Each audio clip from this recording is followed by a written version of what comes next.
Dolly, she said, he has told me. Dolly looked coldly at Anna.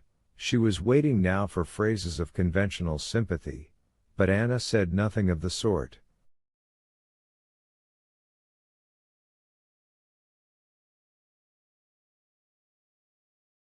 Dolly, dear, she said, I don't want to speak for him to you, nor to try to comfort you.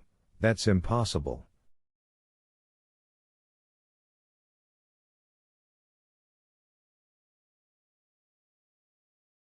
But, darling, I'm simply sorry, sorry from my heart for you.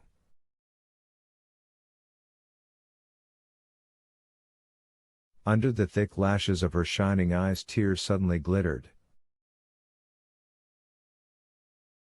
She moved nearer to her sister-in-law and took her hand in her vigorous little hand.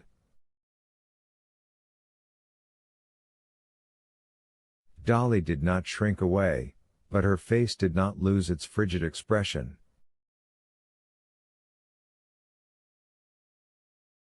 She said, to comfort me's impossible.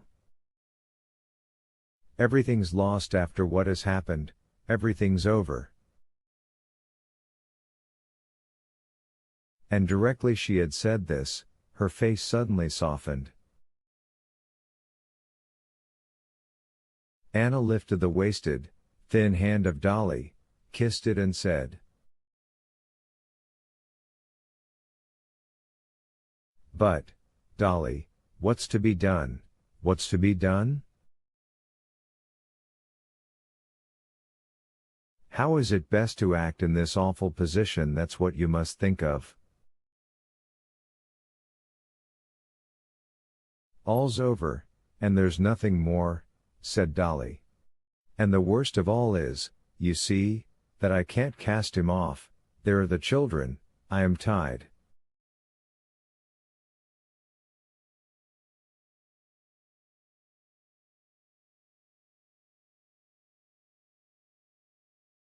And I can't live with him.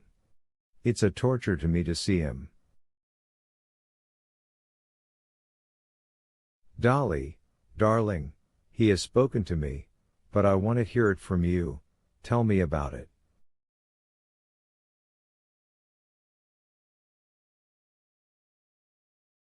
Dolly looked at her inquiringly.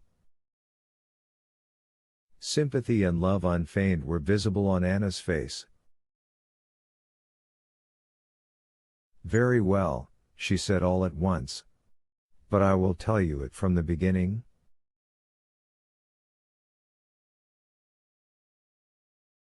You know how I was married.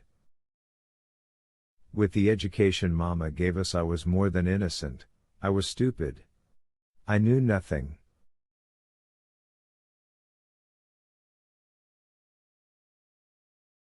I know they say men tell their wives of their former lives, but Steva, she corrected herself, Stepan Arkadyevich told me nothing.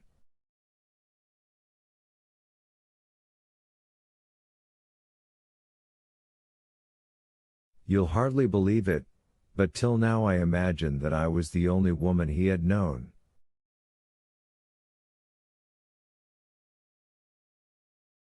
So I lived 8 years.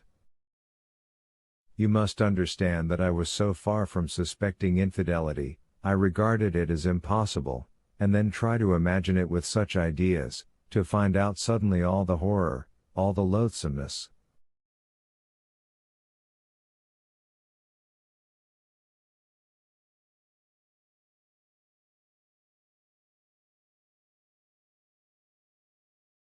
You must try and understand me. To be fully convinced of one's happiness, and all at once, continued Dolly, holding back her sobs, to get his letter to his mistress, my governess.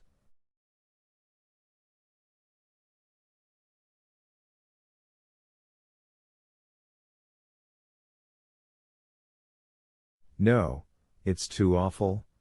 She hastily pulled out her handkerchief and hid her face in it. I can understand being carried away by feeling, she went on after a brief silence, but deliberately, slyly deceiving me, and with whom?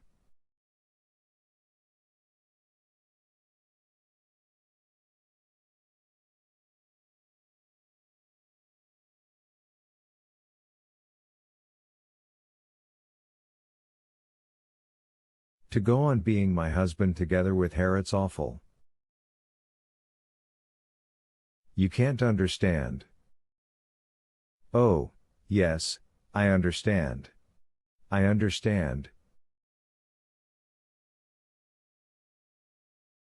Dolly, dearest, I do understand, said Anna, pressing her hand.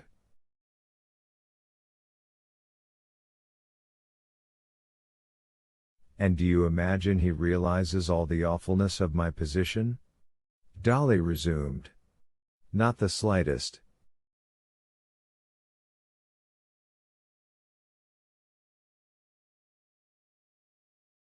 He's happy and contented. Oh, no. Anna interposed quickly. He's to be pitied. He's weighed down by remorse.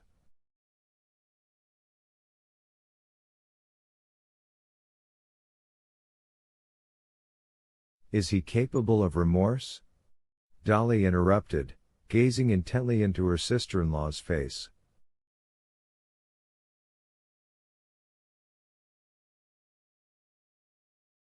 Yes. I know him. I could not look at him without feeling sorry for him. We both know him. He's good-hearted, but he's proud, and now he's so humiliated. What touched me most, and here Anna guessed what would touch Dolly most, he's tortured by two things, that he's ashamed for the children's sake, and that, loving you, yes, yes, loving you beyond everything on earth. She hurriedly interrupted Dolly, who would have answered, he has hurt you, pierced you to the heart.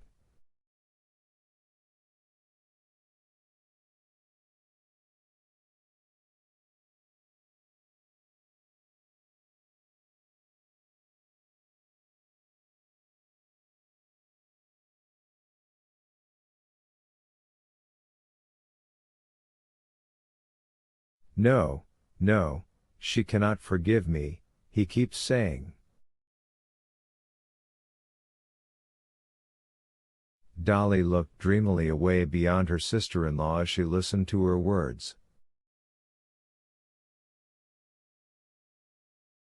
Yes, I can see that his position is awful. It's worse for the guilty than the innocent, she said, if he feels that all the misery comes from his fault.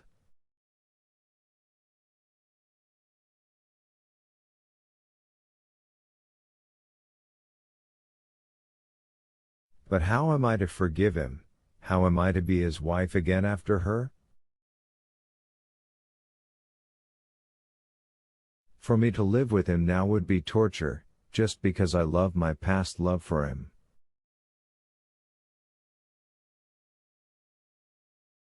And sobs cut short her words.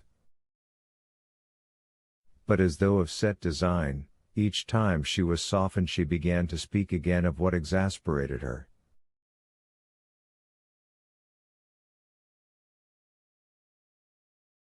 She's young, you see, she's pretty, she went on. Do you know, Anna, my youth and my beauty are gone, taken by whom?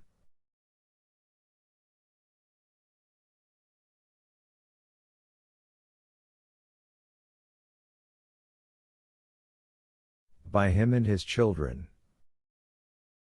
I have worked for him, and all I had has gone in his service, and now of course any fresh, vulgar creature has more charm for him.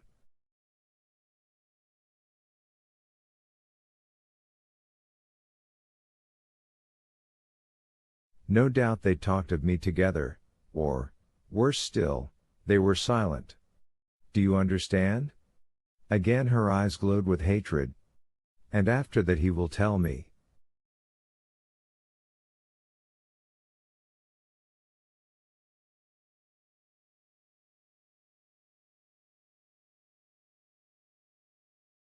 What? Can I believe him? Never. No, everything is over, everything that once made my comfort, the reward of my work, and my sufferings.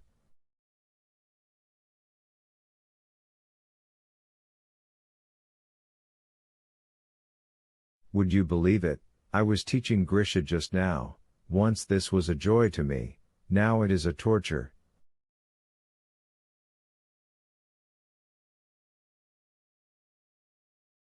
What have I to strive and toil for? Why are the children here? What's so awful is that all at once my heart's turned, and instead of love and tenderness, I have nothing but hatred for him. Yes, hatred,